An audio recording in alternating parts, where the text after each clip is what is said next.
नमस्ते, स्वागत छ यहाँहरुलाई मेरो च्यानलमा। आज म यहाँहरुलाई लट्टेको साग कसरी बनाउने भनेर देखाउन गइरहेको छु। र यसको लागि सबैभन्दा पहिला मैले कराई बसालेको छु र कराईमा अब 1 टेबल स्पुन तोरीको तेल हाल्ने। त्यसपछि अब अलिकति पञ्चफोरन फुराउने, सुकेको खुर्सानी पनि फुराउनु पर्छ।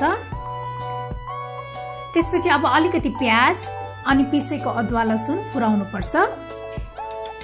यो प्याज र अदुवा लसुनलाई आधा मिनेटसम्म भुट्नु पर्छ। त्यसपछि अब एउटा सानो साइजको टमाटर हाल्ने र यसलाई पनि एकैछिन चलाउनु पर्छ। हाफ टी स्पुन बेसार, हाफ टी स्पुन मसलाको धुलो, अलिकति रातो धुलो खुर्सानी, यसलाई एकैछिन चलाउने। अब यो टमाटरलाई चाहिँ 1 मिनेटसम्म पकाउनु पर्छ। अब टमाटर हाफ कुक भइसकेको छ। अब म यसमा यो लट्टेको साग हाल्छु। यसलाई चाहिँ मैले राम्रोसँग केलाएर पखालेर राखेको थिएँ।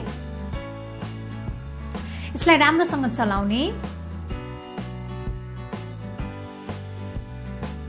र अब यसलाई कभर गरेर 2 मिनेटसम्म पकाउनु पर्छ। अब यसमा अलिकति नुन हाल्ने, यसलाई राम्रोसँग चलाउनु पर्छ।